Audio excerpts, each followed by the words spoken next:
शिवसेना हा काही छोटा पक्ष आहे का रे? आणि मी त्या दोन माकडांना सांगतोय, बाप बदलण्याची गरज मला नाही, बाप बदलण्याची गरज तुम्हाला आहे. माझे वडील तुम्ही चोरट्यानं मतं मागता. तुमच्या वडिलांचं नाव सांगितलं तरी लोक कोण तुम्हाला दारात उभं नाही करणार. ही बातमी आहे कालच्या लोकसभेत आलेली. मिंदे काय म्हणतायत? धनुष्यबाण दिल्याबद्दल मोदी आणि शहांचे आभार. मोदी आणि शहांचे आभार हा मिंदे मानतोय. म्हणजे एक बरं झालं की तुम्ही ते जे काही सगळं नाटक केलं होतं निवडणूक आयोगाचं, सगळ्या सुनावण्या बिनवण्या, मिंदे ह्याच्यात म्हणतायत की म्हणे मी करेक्ट कार्यक्रम केला. अरे मिंद्या, करेक्ट कार्यक्रम तुमचा 4 तारखेला ही जनता करून दाखवणार आहे. करेक्ट कार्यक्रम एकदा.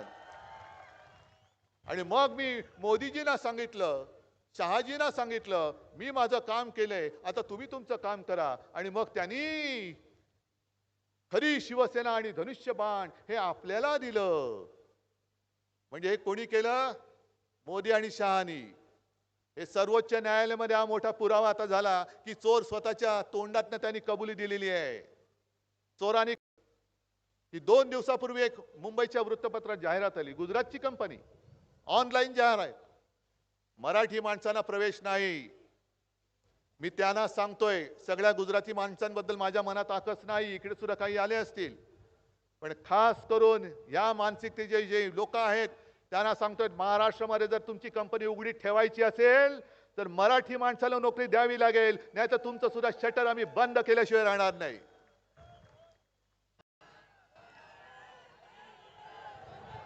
माननीय पृथ्वीराजजी, संजयजी, सुप्रियाताई, चंद्रकांतजी,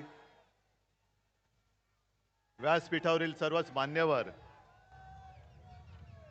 आणि जमलेल्या माझ्या तमाम देशभक्त बांधवांनो, भगिनींनो आणि मातांनो, तसं पाहिलं तर निवडणूक जाहीर होण्याच्या आधी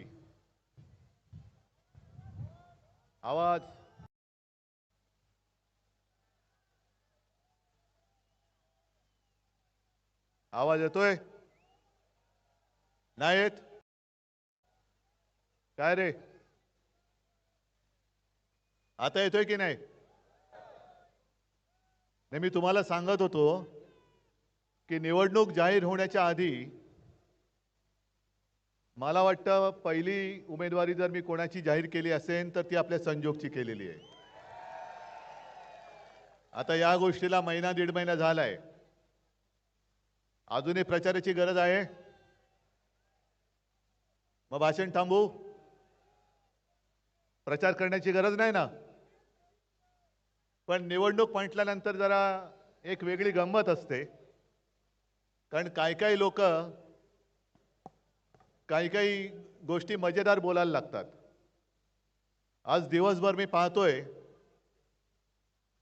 दिल्लीश्वरांची 2 चावी देणारी चावीची माकडं त्यांच्या हातात कोलीत सापडले. एक माकडे दाढीवालं, त्यांना धड उद्धव बाळासाहेब ठाकरे हे अजून पूर्ण नावच उच्चारता येत नाही. माझं नाव घेताना त्यांच्या घशात बाठा अडकतो. आणि त्यांच्या वडिलांचं नाव काय, त्यांच्या पक्षाचं नाव काय? संशी. काय कळलं तुम्हाला? त्यांचं फुल फॉर्म जो आहे ते काय आहे? मिंद्याचं नाव संशी. आणि दुसरे उपमुख्यमंत्री आहेत ते देगंफ, ज्याला तुम्ही काय म्हणता? टरबूज. टरबूज बोलता? नाही, मला माहित नाही, मी असा अपमान कदापि करत नाही त्यांचा. टरबूज बोलता? नाही नाही नाही. त्यांना चावी म्हणजे भांग प्यायलेली कशी असतात ना माकडं, तसं बोलतायत. निमित्त काय झालं की पवार साहेबांना कोणीतरी एक प्रश्न विचारला आणि पवार साहेबांनी सांगितलं की काही छोटे प्रादेशिक पक्ष आहेत ते कदाचित काँग्रेसमध्ये विलीन होतील. आता शिवसेना हा काही छोटा पक्ष आहे का रे? आणि मी त्या 2 माकडांना सांगतोय, बाप बदलण्याची गरज मला नाही, बाप बदलण्याची गरज तुम्हाला आहे. माझे वडील तुम्ही चोरट्यानं मतं मागता. तुमच्या वडिलांचं नाव सांगितलं तरी लोक कोण तुम्हाला दारात उभं नाही करणार. सरकार आपल्या दारी, लोक म्हणतील जा आपल्या घरी. ही अशी माणसं, अशी ही नालायक सगळी माणसं, यांना आता काय मुद्दे नाही राहिलेले. या निवडणुकीत मुद्दे काय? काहीच नाही. कारण मोदीजी सुद्धा 14 साली जे काय मुद्दे ते ठरवत होते, 19 साली ठरवत होते, 24 साली त्यांना काय ठरवताच येत नाही. कारण त्यांचं नशीब आता जनतेने ठरवून टाकलेलं आहे. तुम्ही सगळ्यांनी ठरवलेलं आहे मोदींचं काय करायचं. तडीपार तुम्ही बोलताय, मी नाही, तुम्ही बोलताय. आणि म्हणून त्यांचं काय चाललंय, सगळीकडे जात आहेत. म्हणजे मी लहानपणी ऐकलेलं की भूताची भीती वाटली तर राम राम राम राम राम राम म्हणायचं. आता आहे ना, पराभवाच्या भूताची भीती वाटते म्हणून सगळीकडे राम राम राम राम करत फिरतायत. राम राम राम राम राम राम राम राम. आणि सगळीकडे देशभर जात आहेत. कधी नव्हे ते मोदीजी महाराष्ट्रामध्ये जवळपास प्रत्येक गल्ली बोळत जात आहेत. मुंबईमध्ये आता म्हणे रोड शो करतायत. रोड शो आणलं ना आम्ही तुम्हाला रस्त्यावर. आजच रस्त्यावर आणले, 4 जूनला तर आणखीन आणणार. महाराष्ट्र लेच्या पेचांचा नाही आहे, मर्दांचा देश आहे. आणि जो महाराष्ट्राला नडेल त्याला महाराष्ट्र गाडेल. मोदीजी तुम्हाला आजच आम्ही रस्त्यावर आणले. मुंबईमध्ये रोड शो करण्यापर्यंत तुमची वेळ आलेली आहे. मग 10 वर्षात तुम्ही कमवलात काय?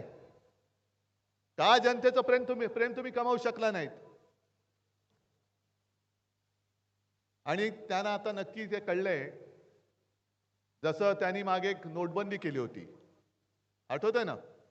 अचानक 8 वाजता संध्याकाळी टीव्हीवर आले आणि सांगितलं की आज मध्यरात्रीपासून तुमच्या खिशातल्या पैशांच्या ज्या कागदी नोटा आहेत ते फक्त कागदांचे तुकडे राहतील.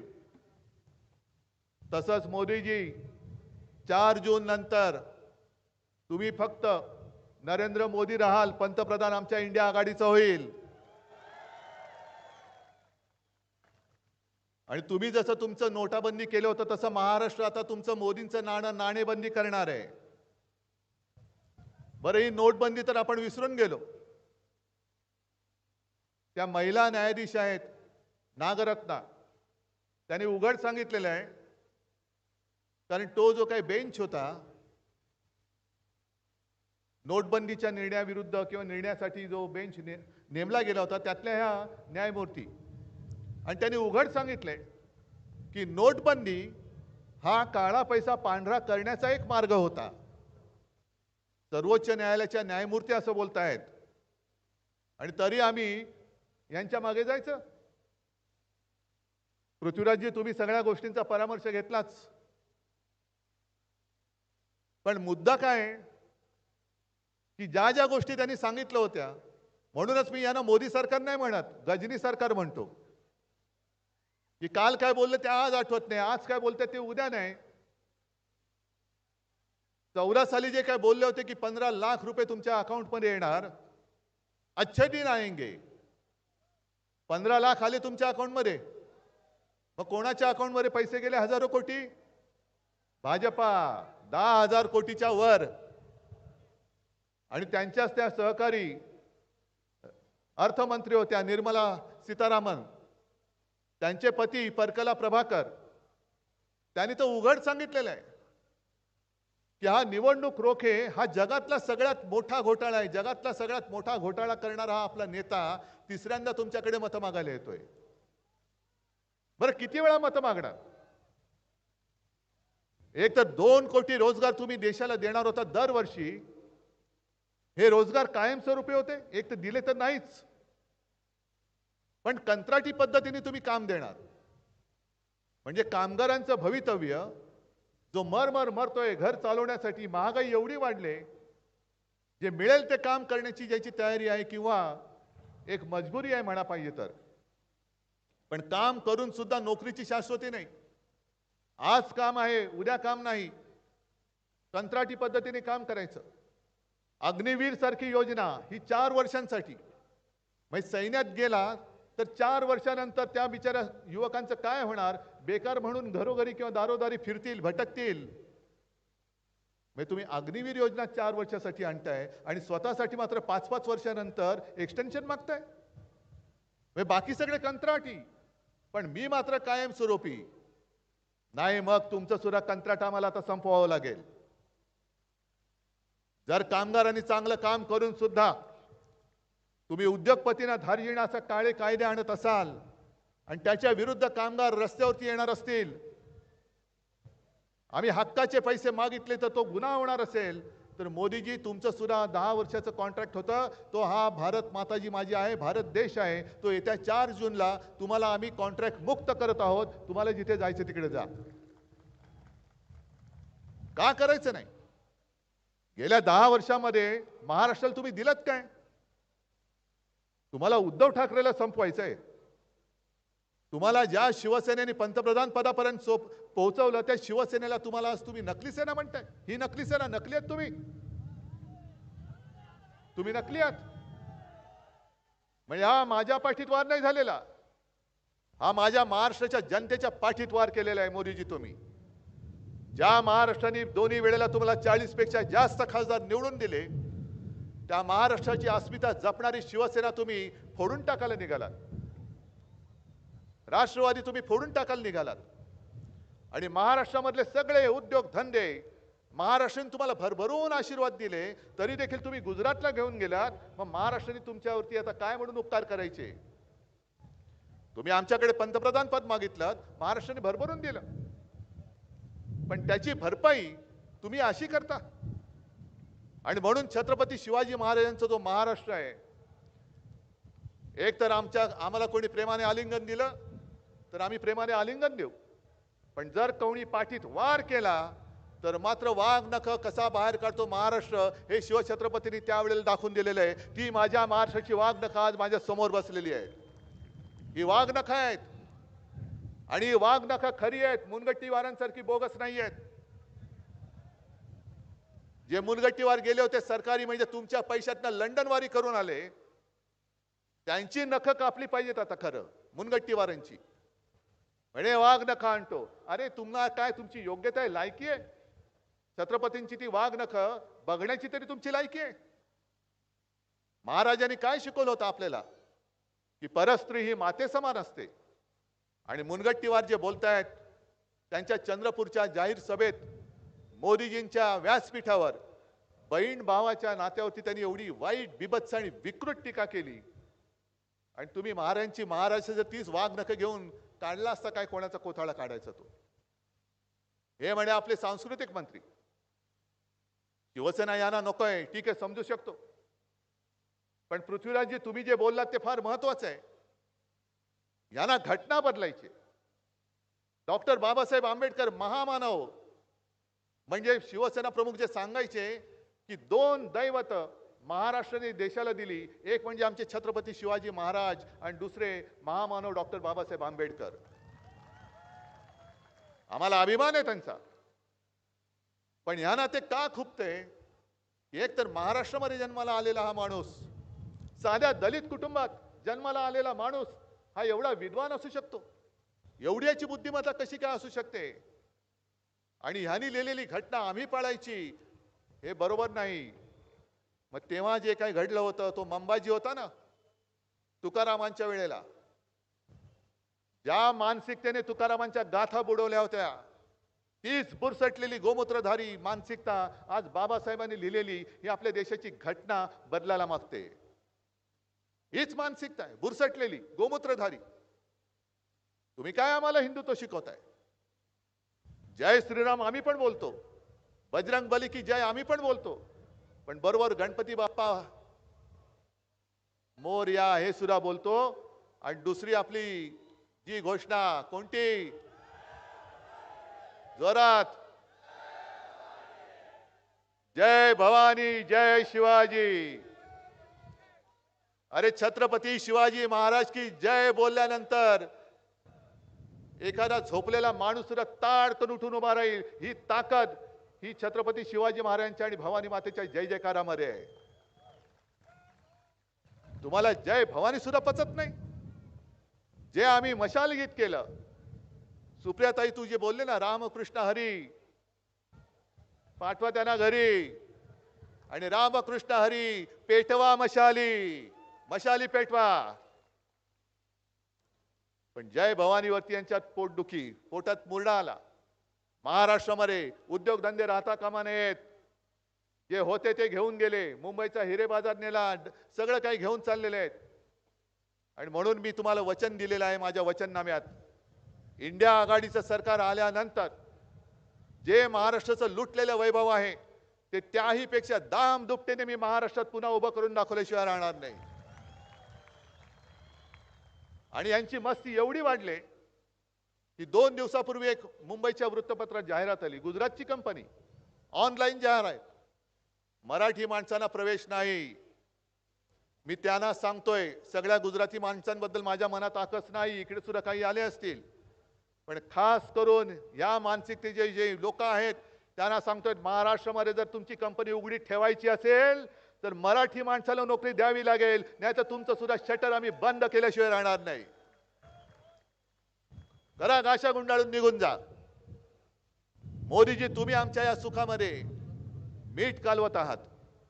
तुम्ही देशाचे पंतप्रधान आहात आणि तुम्ही गुजरात आणि संपूर्ण देशामध्ये एक कळत नकळत भिंत का बांधता आहात? गुजरातही आमचा आहे. अगदी 92-93 साली सुद्धा मुंबई मधले गुजराती बांधव हे शिवसेना प्रमुखांच्या शिवसैनिकांनी वाचवले होते. मोदीजी, तुमच्या भेकड भाजपच्या कार्यकर्त्यांनी नव्हते वाचवलेले. आम्हाला नकली सेना म्हणता. म्हणून मी म्हटलं की जे शिवसेनेला नकली म्हणतात ती बेअकली लोक आहेत. असतील, जो नकली म्हणेल तो बेअकली आहे. जा कोण म्हणा, ज्याला म्हणायचं नकली, तू बेअकली आहेस. ज्याला बोलायचं बोल म्हणावं. एक तर तुमच्यामध्ये काही कर्तृत्व नाहीये. एक एक विषय ते जे काय काढत गेले. पहिल्यांदा सांगितलं 400 पार, म्हटलं तुम्ही म्हणाला तडीपार. मग काय काढलं? कोण मटण खाते, कोण मासे खाते, कोणाला किती मुलं. कोणाला किती मुलं याचा त्यांचा प्रश्न आहे. भाजपला राजकारणात मुलं होत नाही, त्याला आमचा काय दोष आहे? म्हणून तुम्हाला आमची मुलं चोरावी लागतायत. बरं, मुलं चोरली ती चोरली, आमचे वडील पण चोरताय, मग तुमचं काय? तुम्ही कोण आहात? तुम्ही कोण आहात मग? ना जर तुम्हाला मुलं होत आणि वडील नाहीत तुम्हाला, मग अशी ही सगळी अनावरस माणसं ही भाजपामध्ये. म्हणून मी यांना भाकड म्हणतो. कारण निर्माणच काही होत नाही ना, काहीच निर्माण होत नाही. बरं, भेकड एवढ्यासाठी म्हणतो की आज बघा कशी माझी माणसं, इकडे कोणीतरी पैसे देऊन आणलंय का रे? एकाला तरी माणसाला पैसे दिलेत? तरी सुद्धा ही माझ्यासाठी आलेले लोक आहेत. हे जे काय प्रेम आहे, हे माझे निवडणूक रोखे आहेत. तुमच्यामध्ये जर का तेवढं तुम्ही शिकलेले भाजपचे कोण असतील त्यांनी हे निवडणूक रोखे माझे मोजून दाखवावेत. पण तुमच्याकडे मुद्दे काही राहिलेले नाहीयेत. मग हिंदू मुसलमान करायला लागलात. आणि आज तर त्यांनी मोठी गंमतच केली. म्हणजे मला आधी असं वाटलं की हे आता नवीन काय टेक्नॉलॉजी आले ना पृथ्वीराजी, काय ते AI, आर्टिफिशियल इंटेलिजन्स, त्यांनी कोणीतरी हा व्हिडिओ केलाय की काय मोदींच्या आवाजामध्ये. तर नाही, मोदीच बोलत होते. काय बोलत होते? अदानी अंबानीवरती बोलायला लागले मोदी. म्हणजे हे मोठं जगातला हा मोठा चमत्कार आहे. सूर्य पश्चिमेकडनं उगवेल कदाचित, पण मोदी अंबानी आणि अदानीवरती बोलायला लागले. मग जर मोदीजी तुम्हाला जर का एवढा त्यांच्याबद्दल राग असेल अदानी अंबानींबद्दल, तर तुम्ही जी काही सगळी विमानतळं अदानींकडे दिली ती काढून घेता का हो? तुम्ही जी माझ्या मुंबईतली धारावी आणि त्या धारावीच्या माध्यमातून संपूर्ण मुंबई अदानींच्या घशात घालण्याचा प्रयत्न केला होता, तो आम्ही हाणून पाडलाय. धारावीच्या सगळ्या लोकांना तुम्ही मिठागरात टाकणार होतात आणि अख्खी धारावी आणि अख्खी मुंबई ही अदानीच्या घशात तुमच्या ह्या चेला चपाट्याने घातली. द्या त्यांना आदेश, अदानीचं कॉन्ट्रॅक्ट रद्द करा आणि मग अदानींवरती बोला. पण फसवत जायचं. एक तर सगळ्या यंत्रणा हाताशी घेऊन कारभार करायचा. मग ते ईडी, इन्कम टॅक्स, CBI, निवडणूक आयोग, मध्ये नेमलेला तो नार्वेकरचा लवाद. आणि आम्ही जे सांगत होतो सुप्रीम कोर्टात, याची काय? अजूनही त्या याचिकेवरती निर्णय झालेला नाही. पण ह्यांचे जे घरगडी आहेत, निवडणूक आयोग आणि लवाद, यांनी शिवसेना, आपली हक्काची शिवसेना ही उचलून आज त्या मिंद्याच्या चोराच्या हातामध्ये दिले. हे त्या मिंद्यांनीच आता उघड केलेलं आहे. कारण ही बातमी आहे, ही बातमी मी मुद्दामून आणली. ही बातमी आहे कालच्या लोकसत्तेत आलेली. मिंदे काय म्हणतायत, धनुष्यबाण दिल्याबद्दल मोदी आणि शहांचे आभार. मोदी आणि शहांचे आभार हा मिंदे मानतोय. म्हणजे एक बरं झालं की तुम्ही ते जे काही सगळं नाटक केलं होतं निवडणूक आयोगाचं, सगळ्या सुनावण्या बिनवण्या, मिंदे याच्यात म्हणतायत की म्हणे मी करेक्ट कार्यक्रम केला. अरे मिंद्या, करेक्ट कार्यक्रम तुमचा 4 तारखेला ही जनता करून दाखवणार आहे. करेक्ट कार्यक्रम एकदा. आणि मग मी मोदीजींना सांगितलं, शहाजींना सांगितलं, मी माझं काम केलंय, आता तुम्ही तुमचं काम करा. आणि मग त्यांनी खरी शिवसेना आणि धनुष्यबाण हे आपल्याला दिलं. म्हणजे हे कोणी केलं? मोदी आणि शहानी. हे सर्वोच्च न्यायालयामध्ये हा मोठा पुरावा आता झाला की चोर स्वतःच्या तोंडातनं त्यांनी कबुली दिलेली आहे. चोरांनी कबुली दिलेली आहे. आता याला गुन्ह्याची याला शिक्षा दिली गेली पाहिजे. सर्वोच्च न्यायालय त्यांचा निर्णय देईल, पण मी जनतेच्या न्यायालयामध्ये न्याय मागायला आलेलो आहे. ही गद्दारी ही तुम्हाला मान्य आहे? ज्या पद्धतीने आमची शिवसेना ही तुम्ही त्याला दिलीत. निवडणूक आयोगाचं काम हे निवडणूक चिन्ह देण्यासाठी ठीक आहे.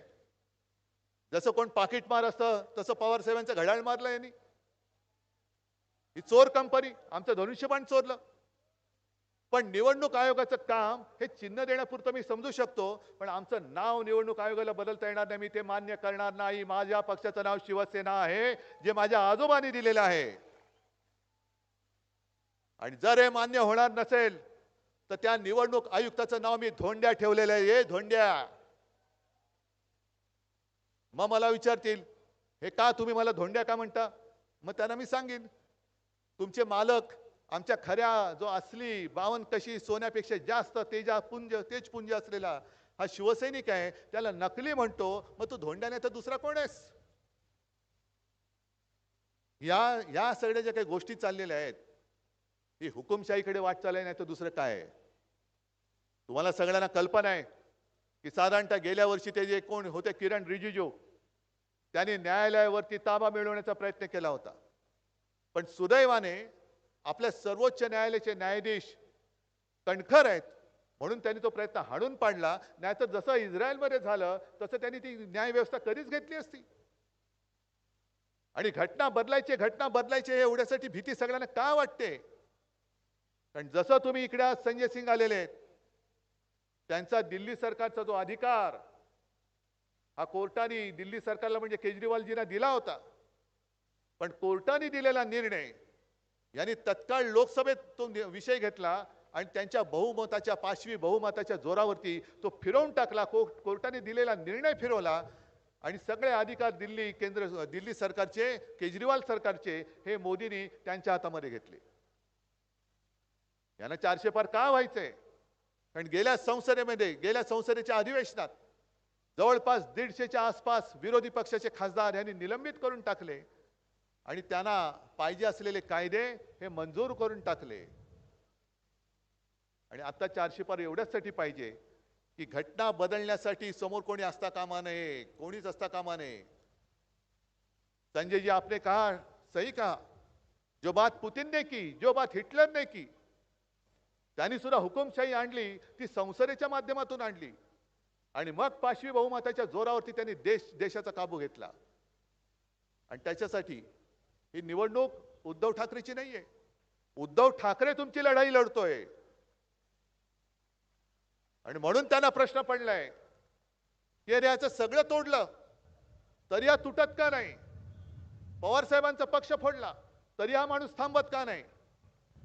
अशोक चव्हाणांसारखा आदर्श नेता घेतला तरी काँग्रेस अजून जिवंत कशी? आणि मी गजनी सरकार एवढ्यासाठी बोललो की ह्याच मोदीजींनी गेल्या निवडणुकीत नांदेडमध्ये जाऊन ते बोलले होते की अशोक चव्हाण यांनी शहीद परिवारांचा अपमान केला. अजूनही ती केस सुटलेली नाहीये, काही निकाल लागलेला नाहीये.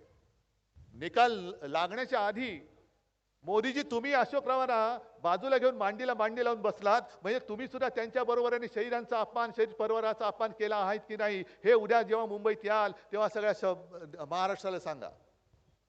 का घेतलं तुम्ही अशोकरावांना? हे सगळे जे काय आहेत भ्रष्टाचारी.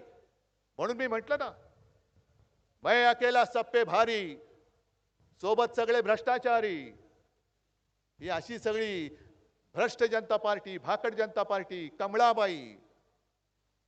आम्ही म्हणे बाळासाहेबांचे विचार सोडले,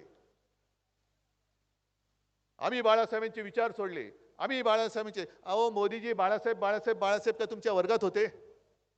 हा, हिंदू हृदय सम्राट म्हणा पहिल्या प्रथम, हिंदू हृदय सम्राट.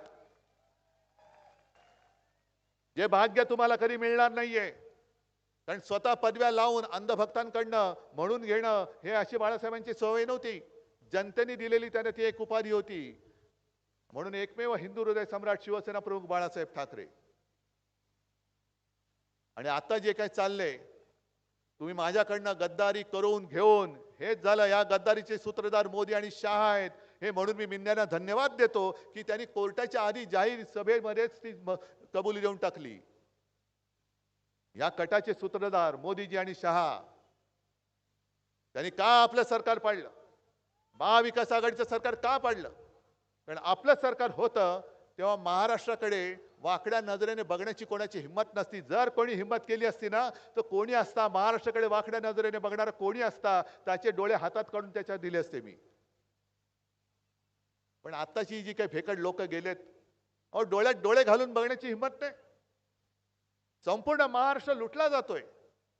म्हणजे ज्या शिवछत्रपतींनी स्वराज्यासाठी सुरत लुटली होती, तो छत्रपतींचा महाराष्ट्र सुरतेचे 2 लोक दिवसा ढवळ्या लुटतायत आणि हे मिंदे शेपट्या हलवत तिकडे लाचारी करतायत.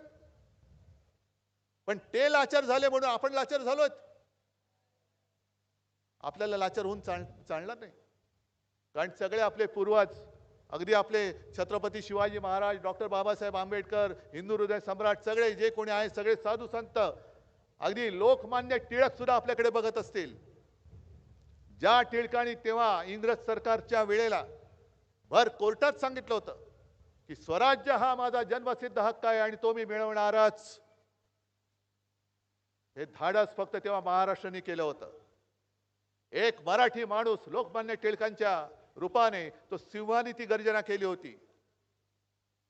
मग तोच महाराष्ट्र आज काय करतोय टिळक बघत असतील. आणि महाराष्ट्राने ठरवलं पाहिजे की होय, स्वराज्य हा माझा जन्मसिद्ध अधिकार आहे आणि तो मी राखणारच. कोणी आला तरी आम्ही त्याला तो घेऊ देणार नाही. हे बाकीचे सगळे प्रांत उभे राहिलेलेच आहेत. दिल्लीमध्ये सुद्धा संजय सिंग लढा देत आहेत, केजरीवाल आतमध्ये तुरुंगात आहेत. पण एक नारा संजय जी मुझे अच्छा लगा, जो आपने स्वागत के लिए आपके जो लोग आए थे, उन्होंने कहा जेल का बदला वोट से लेंगे. तुम्ही तुरुंगात टाकलं, आम्ही तुम्हाला मत देणार नाही, आम्ही तुम्हाला खाली खेचतो. आणि जे शेतकरी, मी तर आता उद्या पण जाणार आहे, परवा पण जाणार आहे, रोज माझ्या सभा होत आहेत, त्या सर्व शेतकऱ्यांना सांगतोय की तुम्ही तुमचे न्याय हक्क मागायला दिल्लीमध्ये चालला होतात, तुम्हाला येऊ दिलं नाही. दिल्लीमध्ये ज्या बंदुका चीनवरती रोखायला पाहिजे होत्या त्या बंदुका तुम्ही शेतकऱ्यांवरती रोखल्यात. माझ्या शेतकऱ्यांवरती तुम्ही अश्रुधूर सोडलेत, तारेची कुंपणे टाकली, खिळे टाकले. का? तर नाही, माझा अन्नदाता, अन्न घेऊन या, दात्याला बाहेर ठेवा. शेतकऱ्याला येऊ नाही दिलं. आता शेतकऱ्यांनी शेतकरी म्हणून, शेतकरी बनून मतदान केलं पाहिजे. आणि ज्या मोदी सरकारने तुमच्या हक्काच्या राजधानीमध्ये तुम्हाला येऊ दिलं नाही, त्या मोदी सरकारला आता दिल्लीत तुम्ही परत येऊ द्यायचं नाही, शपथ घेऊन शेतकऱ्यांनी आता मतदान केलं पाहिजे. आणि मला वाटतं की मशाल पुरेशी भडकलेली आहे. ज्या हातात मशाल आहे तो हात सुद्धा मजबूत आहे. आणि मजबूत हातामध्ये मशाल धरल्यानंतर विजयाचं रणशिंग हे आपण फुकलंच पाहिजे. विजयाचं रणशिंग फुकलंच पाहिजे. आणि म्हणून मी तमाम इथल्या जे काही आजूबाजूचे, अगदी अमोलचा सुद्धा वॉर्ड आहे, पुण्याचा आहे, सगळ्या वॉर्डामध्ये जसं सुप्रियाताई तू सांगितलं तसं मी सांगतोय, जिथे जिथे जी जी आपली उमेदवार मंडळी ज्या ज्या पक्षाचं चिन्ह घेऊन उभे असतील, काँग्रेसचा असतील हात, तर शिवसैनिकांनी हाताचं काम करायचं. जिकडे तुतारी फुकणारा मावळा असेल त्या राष्ट्रवादीचं काम शिवसैनिकांनी करायचं आणि मशाल असेल तिकडे तर प्रश्नच नाही. मशाल अशी भडकली पाहिजे की त्याच्यामध्ये हुकुमशहाचं आसन हे जळून भस्म झालं पाहिजे आणि 4 तारखेला लोकशाहीच्या विजयाचा जल्लोष हा संपूर्ण महाराष्ट्रामध्ये जो होईल त्याच्यामध्ये मला हा मावळचा प्रांत सुद्धा पेटून उठलेला दिसला पाहिजे एवढीच एक अपेक्षा करतो आणि आपली रजा घेतो. जय हिंद, जय महाराष्ट्र. धन्यवाद. कोणी जाऊ नका. यानंतर सर्व